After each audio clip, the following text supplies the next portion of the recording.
नमस्कार, आप देख रहे हैं ग्लोब न्यूज झारखंड। मैं नंदिता आपके साथ। आइए नजर डालते हैं आज के समाचारों पर। Globe news Jharkhand sponsored by CTA aviation and hospitality management. Jamshedpur में संपूर्ण घाघड़ी विकास समिति द्वारा बागबेड़ा वृहद ग्रामीण जलापूर्ति योजना को अविलंब धरातल पर उतारने की मांग राज्य के मुख्यमंत्री के समक्ष उठाई गई।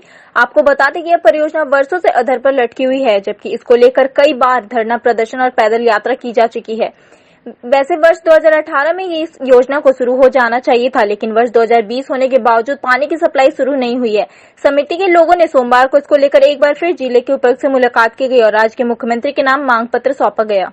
बार बार हम लोग को झूठा आश्वासन प्राप्त होते रहा। आज मजबूर होकर के पुनः हमारा संपूर्ण घाघड़ी विकास समिति जो है पुनः आज सड़क पर उतरी है और हम लोगों ने उपायुक्त महोदय को आज मांग पत्र सौंपा है कि अगर हमारे को कुछ भी नहीं कर सकते तो गोविंदपुर जलापूर्ति योजना जो चालू हुई है, कम से कम हमारे घाघड़ी पंचायत क्षेत्र के 5 पंचायत में तत्काल वहां पर पाइपलाइन माध्यम से जोड़कर वहां की जनता को तत्काल पानी की व्यवस्था उपलब्ध कराई जाए।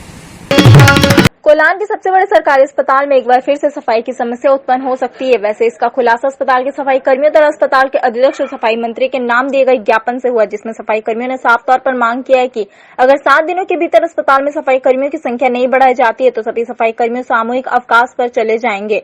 इस संबंध में सफाई कर्मियों ने बताया कि पूर्व में 120 सफाई कर्मी हुआ करते थे, लेकिन वर्तमान में महज 40 सफाई कर्मियों के भरोसे पूरे अस्पताल की सफाई का जिम्मा है। उन्होंने बताया कि अगर 7 दिनों के भीतर अगर मंत्री की ओर से किसी प्रकार का आदेश नहीं आता है तो वे सामूहिक अवकाश पर चले जाएंगे। मामला ये 1.5 वर्ष पुराना है, जब स्वास्थ्य विभाग झारखंड सरकार द्वारा 120 सफाई कर्मचारियों की जगह जो आउटसोर्स सफाई कर्मचारी उनकी जगह संख्या सिर्फ 40 कर दी गई घटाकर। ये मामला 1.5 वर्ष से चले आ रहा है। अब हम वो दंश झेल रहे हैं सभी सफाई कर्मचारी। काम का इतना ज़्यादा दबाव बढ़ गया है।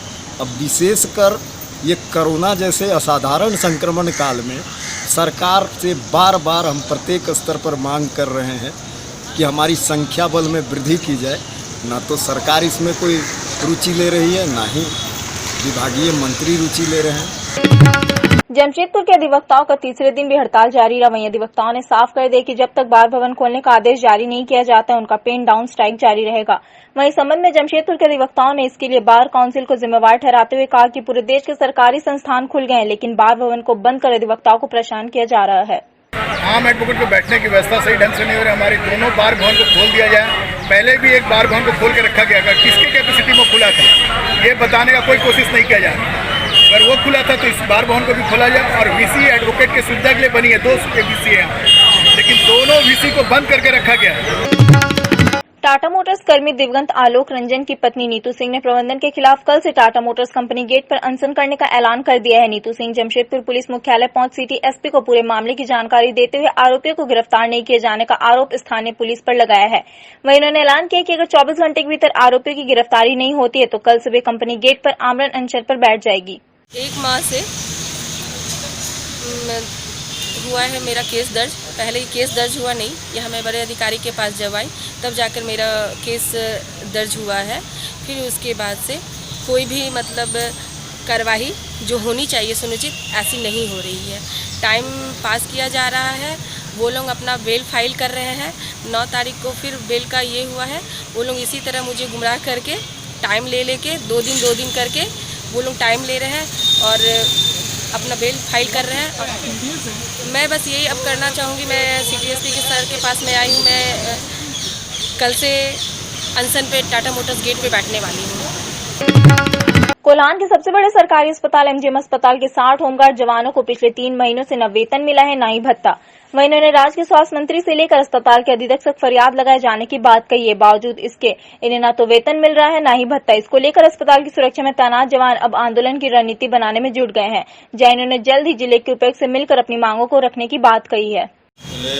एमजीएम अस्पताल में आपका पहले से 30 सुरक्षाकर्मी मौजूद थे हम लोग, और अस्पताल की सुरक्षा को देखते हुए जो है मार्च में माननीय स्वास्थ्य मंत्री और माननीय उपायुक्त महोदय के आदेशानुसार जो है 60 जवानों की प्रतिनियुक्ति यहाँ पर की गई। उन जवानों का लगभग ड्यूटी करते हुए 3 महीना पूरा हो गया, लेकिन अभी तक जो है उनके भत्ते का जो है निकासी का कोई भी सुबुगाहट नहीं है कि उनका वेतन मतलब उनका भत्ता कहाँ से आएगा और कौन देगा। इसके लिए एमजीएम अधीक्षक से भी हम लोग बार बार मिल चुके हैं कि सर ऐसा बात है और 60 जवानों का जो है भत्ता लंबित है। जिन कोरोना योद्धाओं के बल पर सरकार ने वैश्विक संकट की नैया को शुरुआती दौर में पार लगाया, उन्हीं कोरोना योद्धे यानी सफाई कर्मियों ने लॉकडाउन 5 के बाद सरकारी और गैर सरकारी संस्थानों पर महीने में 15 दिनों का काम दिए जाने का आरोप लगाते हुए राज्य के मुख्यमंत्री के नाम एक ज्ञापन जिले के उपायुक्त के माध्यम से सौंपा है। सौंपे गए ज्ञापन के माध्यम से मुख्य समाज कल्याण समिति के सदस्यों ने बताया कि वैश्विक संकट के काल में सरकारी और गैर सरकारी संस्थानों के निर्देश पर अपनी जान जोखिम में डालकर उन्होंने काम किया, लेकिन अब वैसे संस्थान महीने में 15 दिनों का ही काम दिए जाने की बात कर काम से बैठा रहे हैं। सौंपे गए ज्ञापन के माध्यम से उन्होंने पूर्व की भांति महीनों में 26 दिनों के काम की मांग की है। इस कोरोना महामारी में पूरे लॉकडाउन में इतने रिस्क लेकर सफाई कर्मी काम किए और लॉकडाउन 5 में कंपनी प्रबंधन और ठेकेदार के द्वारा सफाई कर्मियों को 26 दिन के काम के बजाय 10 दिन 15 दिन का काम दिया जा रहा है। आज हम लोग डीसी साहब से मिलकर हम लोग ये मांग करेंगे कि पहले की भांति 26 दिन का काम दिया जाए।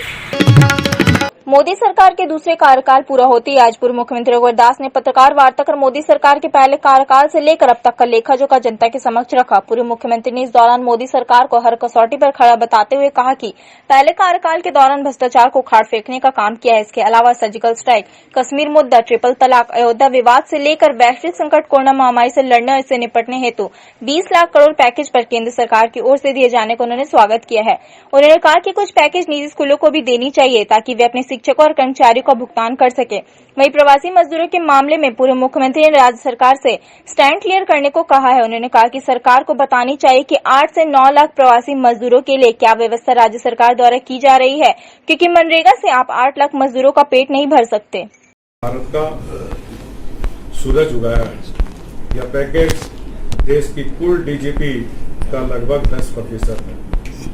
आत्मनिर्भर भारत पैकेज के तहत देश की 80 करोड़ जनता को मोदी सरकार ने फूड सिक्योरिटी योजना से 5 माह का मुफ्त राशन उपलब्ध कराया है।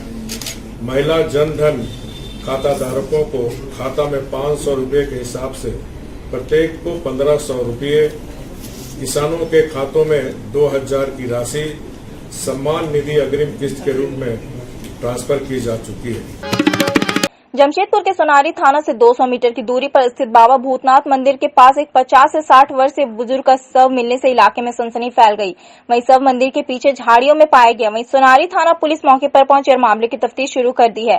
फिलहाल शव की पहचान नहीं हो सकी। वैसे शव को देखकर ऐसा लग रहा है कि शव काफी दिनों से वहां पड़ा है। शव से बदबू भी आ रही है। फिलहाल पुलिस यह पता लगाने का प्रयास कर रही है कि मृतक कौन है और यहाँ कैसे पहुंचा। मिला कि एक अज्ञात व्यक्ति जिसकी उम्र 75 साल है, तो जिसको बगान पुल बगान है उसमें गिरा हुआ था। अंदर में कोई पुल तोड़ने वाला जाकर सूचना दिया। हम लोग आकर देखकर आसपास लोगों से पूछताछ की, किसी ने शव को पहचाना नहीं। अभी हम लोग उसका जांच कर जांच में आज all India small and medium journalist welfare association द्वारा हाता गुरुकुल आश्रम में विधायक संजीव सरदार को ज्ञापन सौंपकर 3 सूत्र की मांग की गई। ज्ञापन के द्वारा एसोसिएशन ने राज्य के पत्रकारों को पत्रकार सुरक्षा कानून, बीमा और राहत पैकेज देने की मांग और राज्य सरकार से करने का अनुरोध किया है। ज्ञापन के आलोक में विधायक ने कहा कि इस विषय में पहले भी मेरी बात मुख्यमंत्री हेमंत सोरेन से हुई है, जिसमें उन्होंने सकारात्मक पहल के संकेत दिए हैं। चाईबासा के कानूनी सलाहकार हैं प्रदेश के राजा राम गुप्ता, उनके माध्यम से हम लोग जो है विधायक दीपक बिरुआ से मिले हैं और विधायक जी को हम लोगों ने पत्रकारों की जो समस्या है जो पूरे राज्य में, उस पर विस्तृत रूप से जानकारी दी है।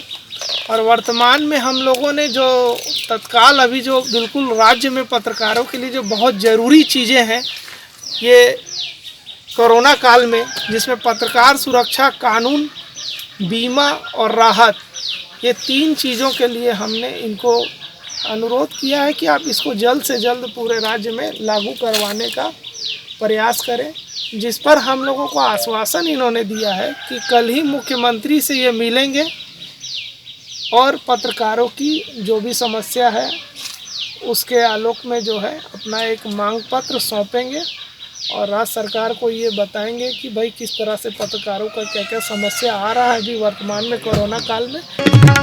राजनगर थाना अंतर्गत हाता चाईबासा मुख्य मार्ग पर खकरो पुलिया के समीप एक मारुति स्विफ्ट तेज रफ्तार से हाता से चाईबासा की ओर जाते समय कार की चक्का ब्लास्ट हो जाने के कारण अनियंत्रित होकर खकरो पुलिया के सामने पलट गई। कार में सवार 2 व्यक्ति सुखदेव सिंह एवं गिरधारी सिंह बड़बिल के रहने वाले व्यक्ति गंभीर रूप से घायल हो गए। गाड़ी से दोनों घायल व्यक्ति निकलकर किसी प्रकार पैदल नजदीक इलाज कराने हेमसल प्रिया हेल्थ केयर नर्सिंग होम पहुंचे। जानकारी मिलने के बाद राजनगर पुलिस घटनास्थल पर पहुंची। नर्सिंग होम पहुंचकर पुलिस घायल व्यक्तियों से घटना के संबंध में जानकारी ली। धनबाद जिले में कुल संक्रमित 25 व धनबाद प्रखंड में कुल 4 कोरोना संक्रमित पाए गए, जिसमें 3 केंद्रीय सुरक्षा औद्योगिक बल के जवान थे जो सिजुआ, कतरास और मैथन के क्वारंटाइन सेंटर में थे। सभी जवान छुट्टी से वापस लौटे थे। पीएमसीएच में उनका स्वैब लेने के बाद उन्हें उक्त क्वारंटाइन सेंटर में भेज दिया गया। रिपोर्ट में रविवार को जवानों की कोरोना पॉजिटिव पुष्टि होने के बाद केंद्रीय सुरक्षा औद्योगिक बल के मुख्यालय कोरोना नगर में हड़कंप मच गया, जिसके बाद बाहर से आने वाले को लेकर सुरक्षा और कड़ी कर दी गई। इन 3 जवानों के अलावा एक संक्रमित व्यक्ति पांडरपाला का है, जहां जिला प्रशासन कंटेनमेंट जोन घोषित कर कर्फ्यू लगाने का फैसला किया है। आज ही के दिन यानी 8 जून को 84 वर्ष पहले 1936 में भारत में ऑल इंडिया रेडियो का जन्म हुआ था। 1956 में इसका नाम बदलकर आकाशवाणी रख दिया गया। ये आज भी एफएम रेडियो के रूप में लोकप्रिय है। इसी संबंध में एक मुलाकात कुसुम विहार निवासी अमरेन आनंद जी के साथ, जो LIC के रिटायर अफसर हैं। अमरेन जी विभिन्न वस्तुओं के संग्रह का शौक रखते हैं, जैसे मुद्रा, क्रेडिट कार्ड, विभिन्न देशों के नोट, डाक टिकट आदि। अमरेन जी ने बताया कि जिस प्रकार से वर्तमान में हम टीवी देखने के लिए DTH लगाते हैं और इसका एक शुल्क भुगतान करते हैं, उसी प्रकार से 1987 से पहले रेडियो सुनने के लिए लोगों को लाइसेंस लेना पड़ता था, जिसका वार्षिक शुल्क 15 रुपए था। आज की तारीख में भी आप कह लें तो कोई आदमी डिश टीवी चलाता है या टाटा स्काई का कनेक्शन लिए हुआ है तो ही हैज टू पे समथिंग, उसे कुछ न कुछ उसका मासिक शुल्क, सालाना शुल्क देना पड़ता है। इन सेम मैनर पहले रेडियो सुनने के लिए भारत सरकार 15 रुपए का सालाना लाइसेंस लेती थी। ये पहला प्रारूप, ये 2 प्रकार का था।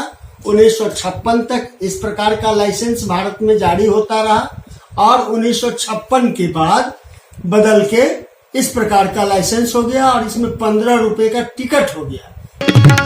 आज सबुज कल्याण संघ द्वारा टेल्को में रक्तदान शिविर का आयोजन किया गया। ये शिविर 4 दिनों तक यानी 6, 7, 8, 9 दिनांक तक चलेगा एवं सोशल डिस्टेंस को ध्यान में रखकर इस शिविर का आयोजन किया गया।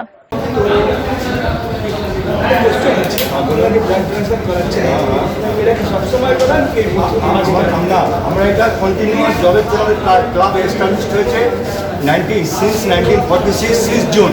आज হচ্ছে फाउंडेशन डे। आज मैं yesterday we arrange the foundation day. We are continuing the 4 days blood donation camp on behalf of Subusandro establishment day.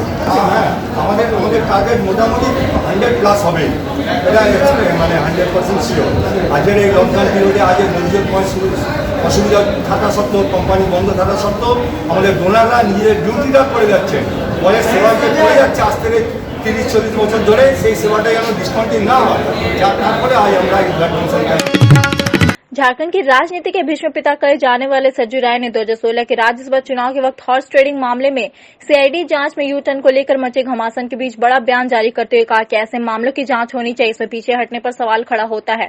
उन्होंने कहा कि चाहे मैं ही क्यों न रहूं, अगर मुझसे भी पूछताछ होती है तो मेरी नैतिक जिम्मेवारी बनती है कि मैं जांच एजेंसी का सहयोग करूं। उनका इशारा पूर्व मुख्यमंत्री रघुवर दास की ओर था। आपको बता दें CID उनसे भी पूछताछ करने का मन बना रही है।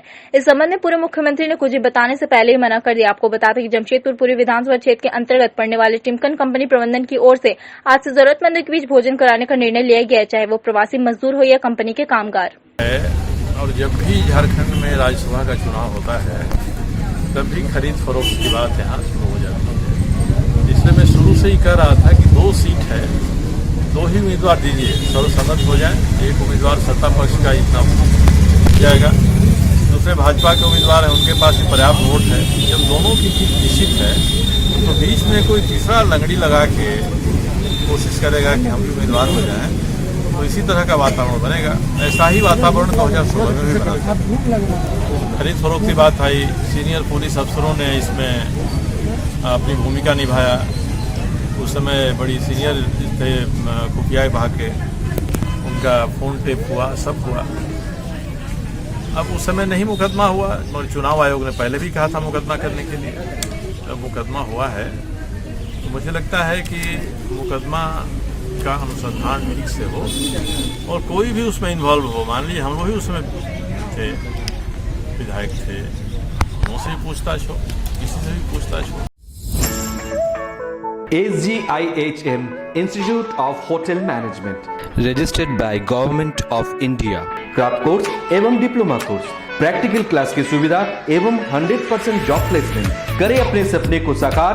संपर्क करें SGIHM institute of hotel management, 3rd floor, DH state centre, near Ram मंदिर, ऑपोजिट बंधन बैंक, बिष्टपुर, जमशेदपुर। हमारा फोन नंबर 7004615405 एवं 9204579353। अपने सपने को साकार करने के लिए आज ही संपर्क करें SGIHM institute of hotel management.